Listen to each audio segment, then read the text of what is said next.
So when can I move in? What?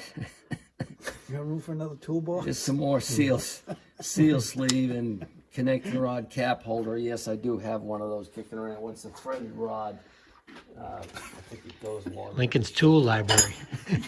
And then Right there? the screwdrivers I do have over here. That long screwdriver they're talking about. Right. This particular one, I got a couple of them. What's that all about? Well, what That's it is, all about the KF5 five, and the Marks, KF3 and yeah, the Mark all 6. of those have a real long tube that's cast into the block. You need to be able to get down deep to get to the two Phillips head screws that holds the actual water tube cap and seal cap. Without these, you ain't getting it. But I do have a snap-on screwdriver about that long. There's one back there too. It's not the same deal. So when you booger up those screws, you move on to your next project? Well, I found a way to deal with those. You take it to David Kelly. He can take anything apart. Good point. Can you put it back together? We didn't say that. Okay, so that's really the end of that book. Just a number of adapters that we've already covered most of. So I don't see any reason to go back over this stuff because it's aligning the tools that go with each model. Yeah.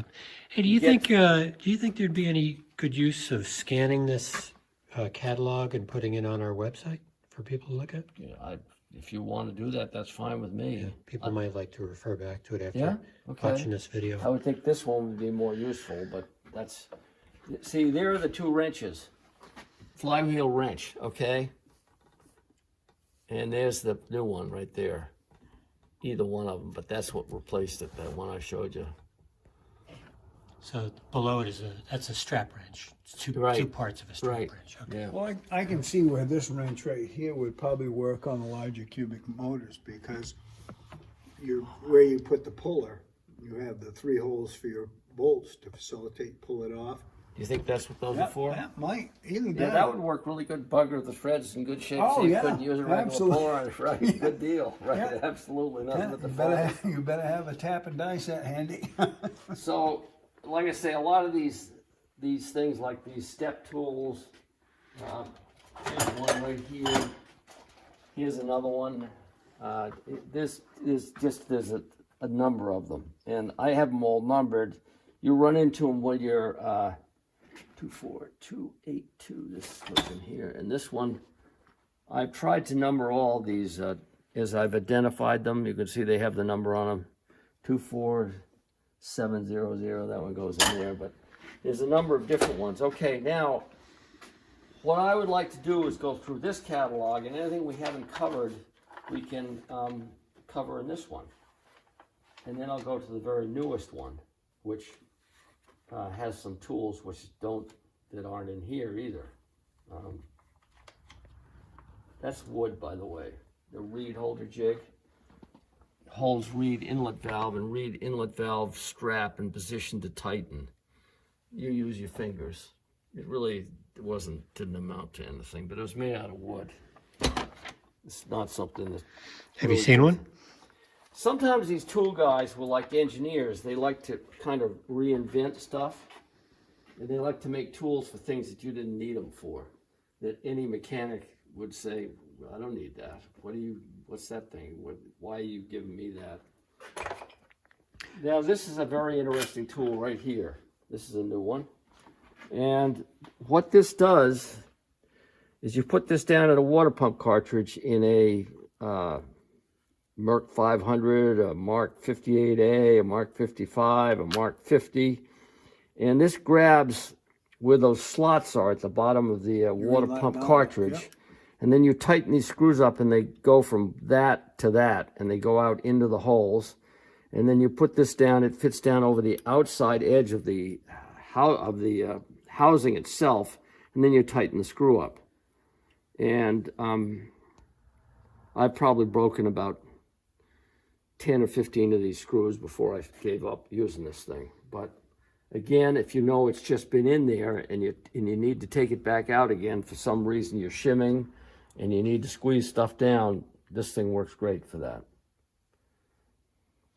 22188.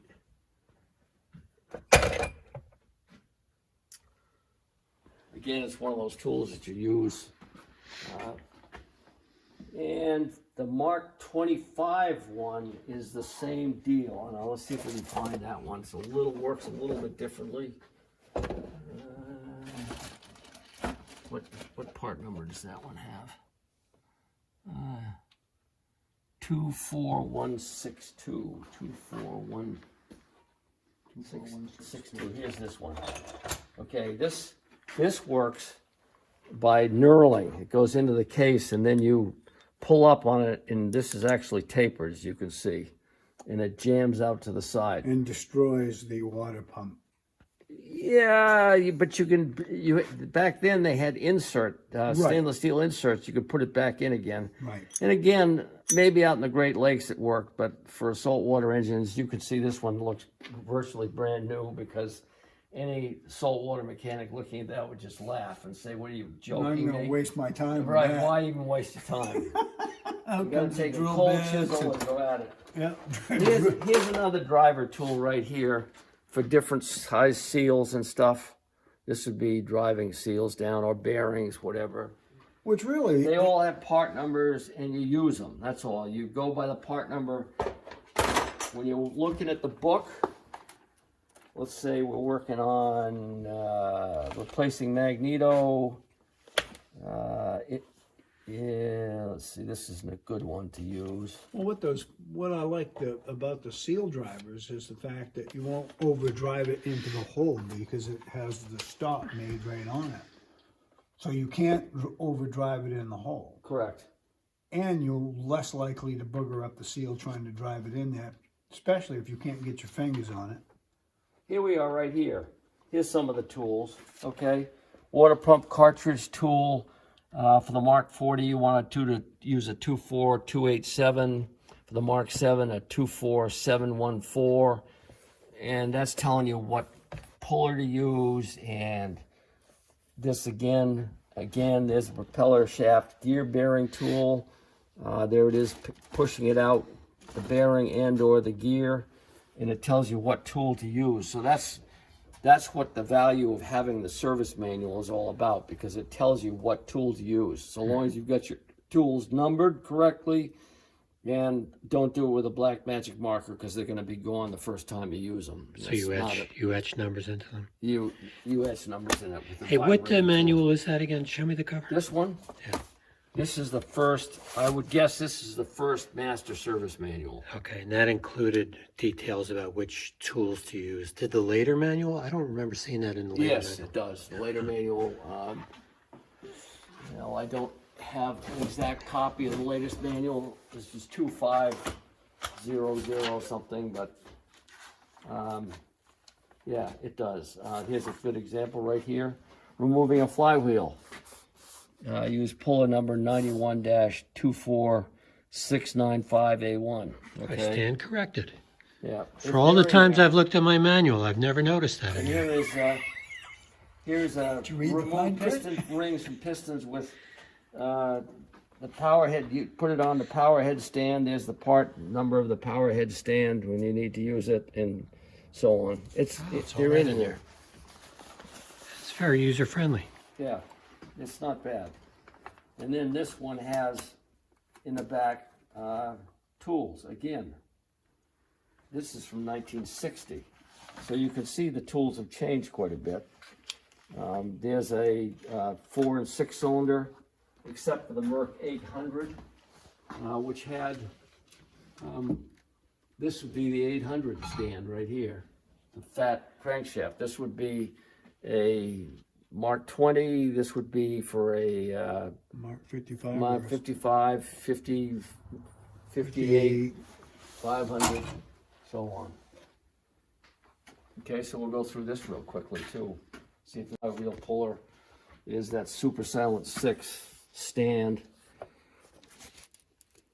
They still got that center main bearing tool, but like I say, that's what that was for. That allowed you to press on the, I think on the reed cage, and not on anything else. That was the idea behind it. But as I say, those little nuts and bolts worked, and that's what we ended up using. And there are your flywheel removal, nut removal tools. Okay. Piston ring compressors on the Mark 50 and Mark 55 and all the 6 cylinders. You had these type of ring compressors. Because now you don't have it in the crankcase, you load the crankshaft with all the connecting rods and pistons on it. You load them into the block. They're not in a crankcase. You bolt the crankcase onto it after you reassembled everything. So you use these type of ring compressors. Again, pretty invaluable. Yeah, we used to have, you know, well, I've done a 6-cylinder without these. Yeah, well, okay, I have too, but these make life a lot easier, for sure. Not before pulling out mass amounts of hair. Right. Did that ever happen to you? Lift the lid Take there. your hat off. It has happened. Let's Maybe see. you got no hair left to pull. Oh, that's, Ooh, the Marine got shy on that. yeah, that always just comes from scratching Oh my goodness, head. he's done a lot of outboard work. Look at this guy. I lost most of it since I've been in the club. It grows back until Monday night, then it Until starts Monday coming out. Oh, here you can see there's that universal puller right there that I already showed you earlier. Right here, this pulls a number of different power end caps, and you can use it for a lot of different engines. This thing was made, and as you could see, if you look at this one, it's got a lot fewer holes than this one does. Mm-hmm. So they kept adding holes as they needed to adapt to different models.